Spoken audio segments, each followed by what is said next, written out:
मध्य प्रदेश के एक छोटे से गांव में अर्जुन नाम का एक गरीब लेकिन निडर युवक रहता था। गांव के लोग उसकी ईमानदारी और बहादुरी की मिसाल देते थे।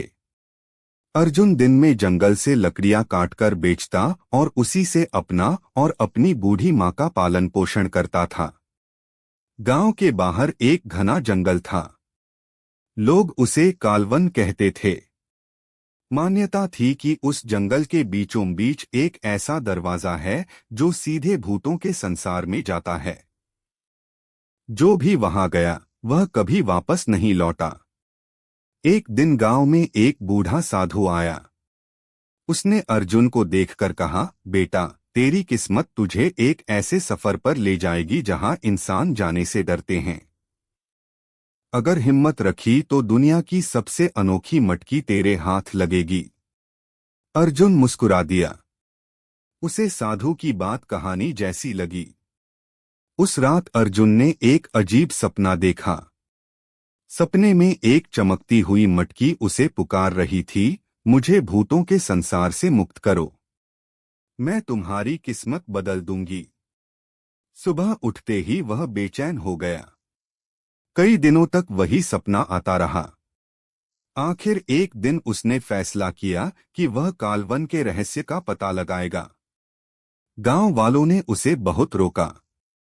मत जा अर्जुन, वहां मौत रहती है। लेकिन अर्जुन नहीं माना।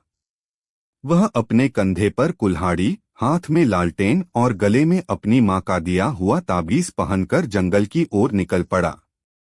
जंगल के अंदर जाते ही चारों ओर अजीब सन्नाटा छा गया। पेड़ों से फुसफुसाहट जैसी आवाजें आने लगीं। अचानक तेज हवा चली और उसकी लालटेन बुझ गई। तभी दूर नीली रोशनी दिखाई दी।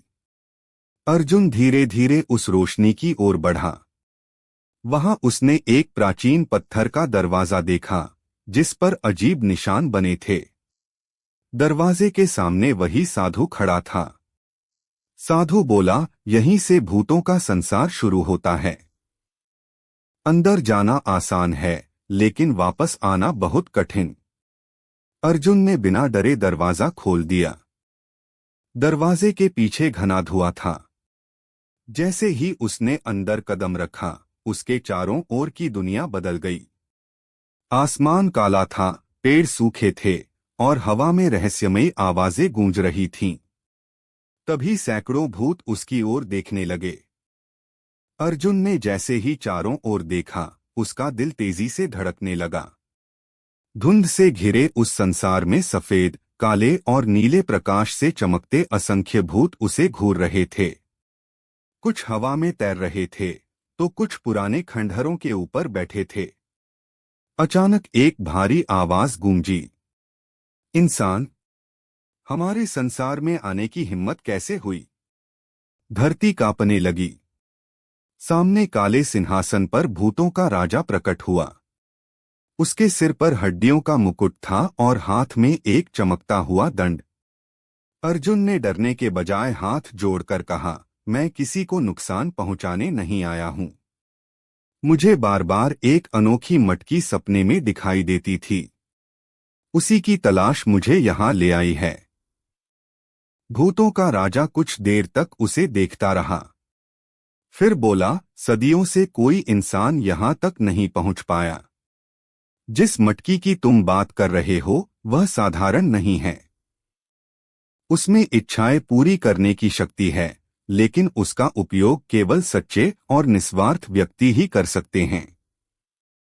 तभी एक वृद्धात्मा आगे आई और बोली, महाराज, यदि यह युवक लालची निकला तो पूरी मानव दुनिया संकट में पड़ जाएगी। राजा ने अर्जुन की परीक्षा लेने का निश्चय किया। पहली परीक्षा थी साहस की। उसे एक अंधेरी गुफा में भेजा गया, जहां भयानक आवाजें गूंज रही थीं। अचानक उसके सामने एक विशाल राक्षसी छाया प्रकट हुई। उसने गरज कर कहा, भाग जाओ, नहीं तो यहीं हमेशा के लिए कैद हो जाओगे। लेकिन अर्जुन अपनी जगह से नहीं हटा। उसने शांत स्वर में कहा, जो सत्य की राह पर चलता है वह डरकर पीछे नहीं हटता। इतना कहते ही राक्षसी छाया गायब हो गई। यह केवल एक भ्रम था। भूतों का राजा मुस्कुराया। तुम पहली परीक्षा में सफल हुए। अब दूसरी परीक्षा शुरू होने वाली थी, ईमानदारी की। और इसी परीक्षा के बाद अर्जुन पहली बार उस रहस्यमयी अनोखी मटकी को देखने वाला था। भूतों का राजा अपने सिंहासन से उठा और अर्जुन को एक विशाल गुफा के भीतर ले गया। गुफा की दीवारें नीली रोशनी से चमक रही थीं। बीचों बीच एक पत्थर के चबूतरे पर सोने जैसी चमकती हुई एक प्राचीन मटकी रखी थी। मटकी से हल्की सुनहरी रोशनी निकल रही थी और उसके चारों ओर एक अदृश्य सुरक्षा कवच था। राजा ने गंभीर स्वर में कहा, यही है वह अनोखी मटकी। इसमें असीम शक्ति है, लेकिन इसे पाने से पहले तुम्हें ईमानदारी की परीक्षा देनी होगी। इतना कहते ही मटकी के सामने सोने, हीरे और अनगिनत रत्नों का पहाड़ प्रकट हो गया। एक आवाज गूंजी, जो चाहो ले लो, किसी को पता भी नहीं चलेगा। अर्जुन ने चारों ओर देखा, लेकिन उसने एक भी रत्न को हाथ नहीं लगाया। वह बोला, मैं मेहनत की कमाई में विश्वास करता हूं। जो मेरा नहीं है उसे लेना चोरी है। जैसे ही उसने यह कहा, सारे सोने हीरे धुएं में बदलकर गायब हो गए। भूतों का राजा प्रसन्न होकर बोला, तुम दूसरी परीक्षा में भी सफल हुए। लेकिन तभी अचानक पूरी गुफा कांपने लगी। काले धुएं का एक भयंकर भूत प्रकट हुआ। उसकी आंखें अंगारों की तरह जल रही थीं। वह गरजकर बोला, यह मटकी मेरी है। कोई इंसान इसे लेकर नहीं जा सकता। उसने अर्जुन पर हमला कर दिया। अर्जुन ने अपनी कुल्हाड़ी से वार किया, लेकिन कुल्हाड़ी उस भूत के आर पार निकल गई। भूतों का राजा चिल्लाया, यह बल से नहीं, बुद्धि से हारेगा। अर्जुन ने तुरंत अपनी मां का दिया हुआ ताबीज निकालकर उस भूत की ओर बढ़ाया। ताबीज से तेज प्रकाश निकला। प्रकाश पड़ते ही वह दुष्ट भूत दर्द से चीखने लगा और कुछ ही क्षणों में धुएं में बदलकर गायब हो गया। गुफा फिर शांत हो गई। भूतों का राजा मुस्कुराया और बोला, अब समय आ गया है कि तुम इस अनोखी मटकी के असली रहस्य को जानो। लेकिन याद रखना, इसकी सबसे बड़ी शक्ति ही इसका सबसे बड़ा अभिशाप भी है। अर्जुन ने कांपते हाथों से मटकी उठाई। उसी क्षण मटकी का ढक्कन अपने आप खुल गया और उसमें से एक रहस्यमयी जिन्न जैसी दिव्य आत्मा बाहर निकली।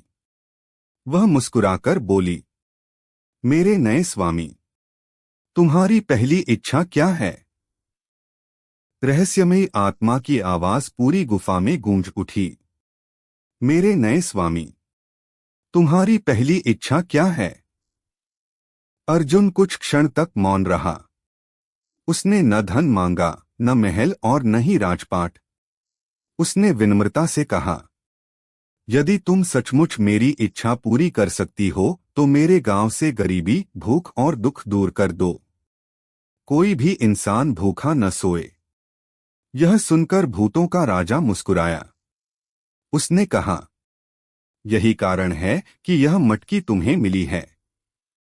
जिसने अपने लिए नहीं, दूसरों के लिए मांगा, वही इसका सच्चा अधिकारी है। जैसे ही अर्जुन ने अपनी इच्छा व्यक्त की, मटकी से सुनहरी रोशनी निकली और पूरे भूतों के संसार को प्रकाशित कर दिया। उसी क्षण मानव संसार में उसके गांव की सूखी धरती हरी भरी होने लगी। खेत लहलहाने लगे, कुएं पानी से भर गए और लोगों के जीवन में खुशियां लौट आईं। विदा होने से पहले भूतों के राजा ने अर्जुन से कहा, इस मटकी का उपयोग केवल अच्छे कार्यों के लिए करना। यदि कभी लालच या स्वार्थ इसमें प्रवेश करेगा तो इसकी सारी शक्तियां समाप्त हो जाएंगी। अर्जुन ने वचन दिया कि वह कभी भी इस शक्ति का दुरुपयोग नहीं करेगा। वह रहस्यमय दरवाजे से होकर अपने गांव लौट आया। पहले तो किसी ने उसकी बात पर विश्वास नहीं किया, लेकिन कुछ ही दिनों में गांव की बदलती तस्वीर देखकर सब समझ गए कि अर्जुन किसी दिव्य वरदान के साथ लौटा है। अर्जुन ने उस मटकी से कभी अपने लिए महल या सोना नहीं मांगा। उसने अनाथ बच्चों के लिए आश्रय बनवाया, गरीबों के लिए भोजन की व्यवस्था की, बीमारों का इलाज कराया और गांव में एक बड़ा विद्यालय बनवाया ताकि आने वाली पीढ़ियां ज्ञान से समृद्ध हों। वर्षों बाद जब अर्जुन वृद्ध हो गया, उसने उसी जंगल में जाकर भूतों के संसार का द्वार फिर से खोजा। उसने मटकी भूतों के राजा को लौटाते हुए कहा, यह शक्ति मेरी नहीं, संसार की अमानत है। इसे उसी के पास रहना चाहिए जो इसका सही उपयोग सुनिश्चित कर सके। भूतों का राजा प्रसन्न होकर बोला, आज तुमने सिद्ध कर दिया कि सच्चा धन शक्ति नहीं, बल्कि अच्छा चरित्र और निस्वार्थ सेवा है। मटकी फिर से उसी रहस्यमयी गुफा में सुरक्षित रख दी गई। धीरे धीरे वह द्वार हमेशा के लिए बंद हो गया। आज भी लोग कहते हैं कि अमावस्या की रात उस जंगल से हल्की सुनहरी रोशनी दिखाई देती है। शायद वह उसी अनोखी मटकी का प्रकाश है जो किसी ऐसे सच्चे और निस्वार्थ इंसान की प्रतीक्षा कर रही है जो अपने लिए नहीं बल्कि पूरी दुनिया के लिए जीना जानता हो। कहानी से सीख। सच्ची शक्ति धन या जादू में नहीं बल्कि ईमानदारी, साहस, दया और निस्वार्थ सेवा में होती है। जो दूसरों का भला करता है वही जीवन का सबसे बड़ा खजाना प्राप्त करता है।